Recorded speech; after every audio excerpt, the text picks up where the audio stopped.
একটা মেয়ে কিভাবে একটা বিচ্ছিরি এত বড় কথাবার্তা বলতে পারে? ছি ছি ছি ছি ছি ছি ছি ছি। সে এত মুখ খারাপ, এত বিচ্ছিরি। অনলাইনে যেহেতু স্বামী করে দাবি করে, সে অনলাইনে আপনাদেরকে আমি মিথিলাকে ১ তালাক, ২ তালাক, ৩ তালাক দিয়ে দিলাম। অনলাইনে সে দাবি করে তার নাকি আমি স্বামী, অনলাইনেই তাদের তালাক দিলাম। তার সাথে আমার কোনো বিয়ে সম্পর্ক কোনোরকম কিছু নাই। সে নাকি শিক্ষিত দাবি করে। আর কথায় কথায় কয় ফকিন্নির বাচ্চা, ছোট লোকের বাচ্চা। সে কত বড় কোটিপতি আপনারা জানেন? রিয়া মুনি আমাদের সাথে বউরা থাকবে। সে কথাবার্তা বলেছে। টোটাল মিডিয়া থেকে সে এখন স্টপ থাকবে।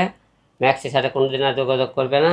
এখন সে বগুড়া যেতে চায়। আমরা এখন বগুড়া যাবো, বগুড়াও যাবো, ঢাকাও থাকবো আর কি। মানে রিয়া মনি আপুকে নিয়ে আপনি আবার নতুন করে হ্যাঁ, সংসার করবেন। মেয়েটা কিন্তু আপনারা কেউ চিনতেছিলেন না। রিয়া মুনি কিন্তু মিথিলার সামনে নিয়ে এসেছিল। এখন ঘটনা হলো কি, এই বিষয়টা মিথিলা আমাকে বলতেছে তাকে আমি নাকি বিয়ে করেছি। মিথিলা আজও পর্যন্ত আপনাদের কাছে কিন্তু বিয়ের কোনো কাগজ দেখাতে পারেনি। সে বলছে মৌলবি তাকে বিয়ে করছে, মৌলবিও কিন্তু আপনাদের সামনে দেখাতে পারেনি। কারণ একটাই পারেনি, সে হলো যে অল টাইম ভাইরাল হওয়ার স্বপ্ন তার। শুধু ভাইরালের জন্য হবে, সে আমার নিয়ে মামলা করছে। মামলা করলে কোর্টে দেওয়া কথা হবে।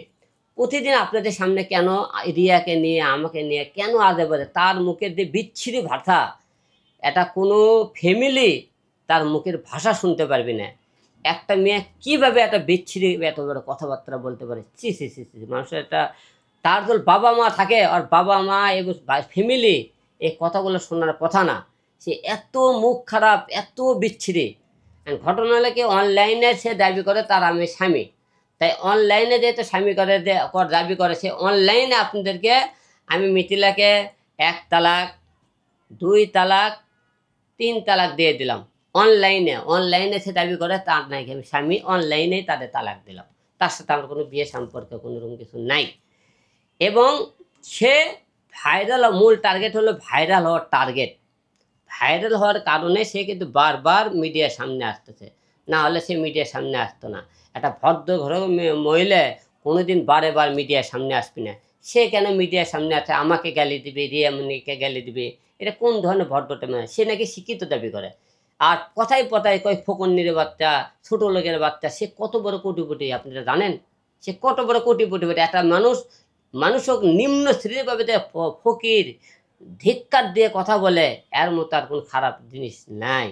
সে আসলেই, সে একজনের বাবাখোর। সে তার ব্যাগের মধ্যে বাবা থাকে, সে বাবা খালি না খাওয়ার পারলে মাথা ঠিক থাকে না। আর ব্যাগের মধ্যে দেখবেন বাবা থাকে, সে বাবা খাওয়ার পরে দেখবেন সে ভালো কথা বলে। বাবা যখনই খাওয়া শেষ হয়ে যায়, সে বাবা ঘরের লাং কথা বলে। তার চেহারা দেখবেন, সে কথা বলতে এখন কি বলবে, এই কথার মানে কি, সে কথা বলে না।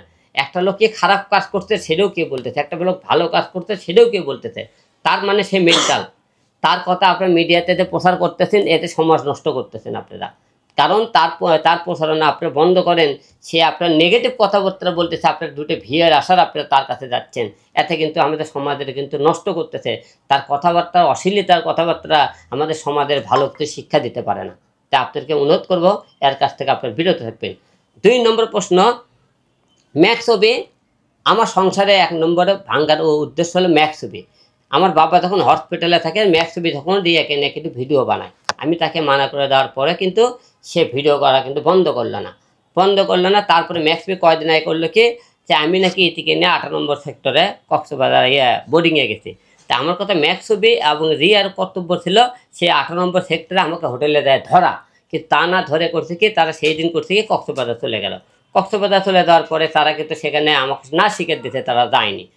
যাই হোক, এখন ম্যাক্স ছবিকে এটা একজনকে তৃতীয় পক্ষ ভুল বোঝানো হয়েছে। হয়তো ম্যাক্স ছবিকে আর রিয়াকে এটা ভুল বোঝানোর কারণে তারা এই জিনিসটা কিন্তু এত দূর করেছে। আমার মনে হয় এই ভুল বোঝানোর কারণে আমি আজকে তাকে তাদের বিরুদ্ধে কোনো কথাবার্তা বলতে চাই না। তারা তাদের মধ্যে থাকবে, ম্যাক্স ছবির মধ্যে, রিয়ার মধ্যে থাকবে।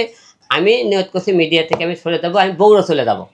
রিয়ামনিও বগুড়া চলে যাবে, আমরা বগুড়া যা চলে যাবো। আমরা এখন মিডিয়াতেও ঢাকাও থাকুন, বগুড়াও থাকুন, আমরা কাজকাম করবো। এই সমস্ত বিষয়ে আমরা আর কাদা ছড়াছড়ি করতে চাই না। এই সমস্ত ম্যাক্স ছবিকে তৃতীয় পক্ষ হয়তো একজন এটা উস্কিয়ে দিছে।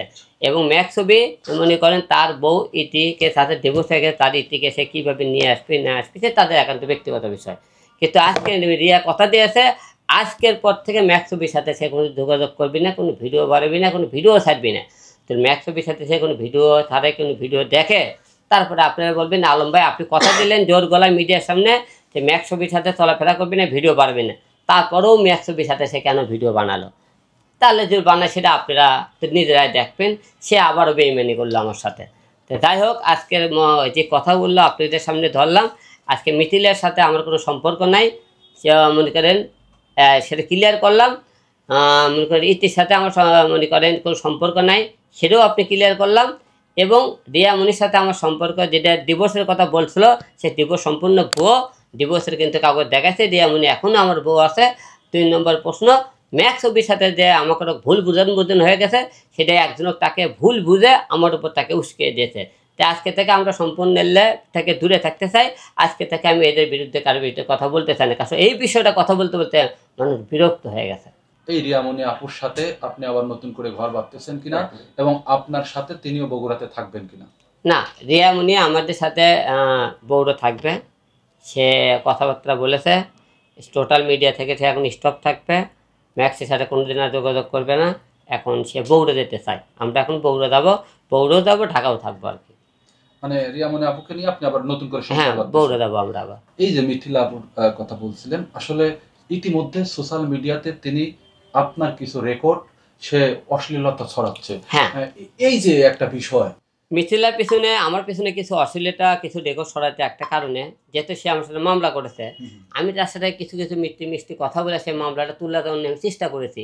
যে তার সাথে ভালো ব্যবহার করে সে মামলা করছে, যাতে আমরা গ্যাঞ্জামের যাওয়া চাই না। সে মামলাটা তোলার জন্য তার সাথে আমি কিছুদিন যোগাযোগ করেছি, এর বাইরে আর কোনো কিছু না। আমি মিথিলে একটা টোকাই, ছোট লোক, তার গরিব, ভিখারি, মানে এই সমস্ত কথাবার্তা, তার অহংকার, তার ভিতরে অহংকার কাজ করে। সে এতটা অহংকারী কথাবার্তা বলে, তার মনে করেন চলাফেরা কথাবার্তা দেখে বুঝতে পারবেন সে কতটা ভিখারে। একটা মেয়ে একদল মুখে শিক্ষিত মেয়ে, এখন ভদ্র কোনো মেয়ে হয়, সে এই ধরনের কথা বলতে পারে না। সে আসলে তার শিক্ষাগত কোনো যোগ্যতা নাই, তার কোনো স্ট্যাটাস নাই। তার কথা হলো যে শোনেন, নেগেটিভ কথা কিন্তু সরে বেশি। মিথিলা অল টাইম মিথিলার মুখে একটা, আপনি যে করে ইন্টারভিউ দিতে, একটা পজিটিভ কথা শুনেন তো, সব নেগেটিভ কথা বলেছে, একটাও সে পজিটিভ কথা বলেনি। ধারণা করতেছি যে আপনি এই মামলা থেকে রেহাই পাওয়ার জন্য মিথিলার সাথে মিথিলার সাথে কথা বলেছেন, যাতে করে ও মামলাটা তুলে নেয়। আমি মিথিলার সাথে কথা বলেছি, তার সাথে মামলাগুলো তুলে যেতেন। যারা দর্শক আছে সবাইকে বলতেছি, মিথিলার সাথে আমার কোনো সম্পর্ক নাই। ঠিক আছে। আর এই এমন সাথে যে ডিভোর্স হয়েছিল, ডিভোর্সটা কিন্তু হয়নি, আমরা সম্পূর্ণ এখন একত্র আছি। তো আপনারা আমাদের জন্য দোয়া করবেন, আমরা সামনে জানাই মিথিলা রিয়া এই সমস্ত বিষয় সামনে আমার না আসতে হয়। মিথিলা অনলাইনে বলেছিল সে আমাকে স্বামী দাবি করছে, ঠিক আছে। আমি অনলাইনে আবার বলতেছি মিথিলাকে, সে আমাকে স্বামী বলছে, যেহেতু আমি সেটা অনলাইনে মিথিলাকে 1 তালাক 2 তালাক 3 তালাক দিলাম অনলাইনে, যেহেতু এই বিয়ের কোনো সাক্ষী প্রমাণ নাই। বিয়ের কিন্তু কাগজ ছাড়া কিন্তু ইয়ে হয় না। কি হয়? বিয়ে হয়? বিয়ে হয় না, বিয়ে হয় না। তাহলে এই বিয়ের তো কোনো মূল্যই নাই। তাই অনলাইনে যেহেতু দাবি করেছে, অনলাইনে ওকে তালাক দিয়ে দিলাম।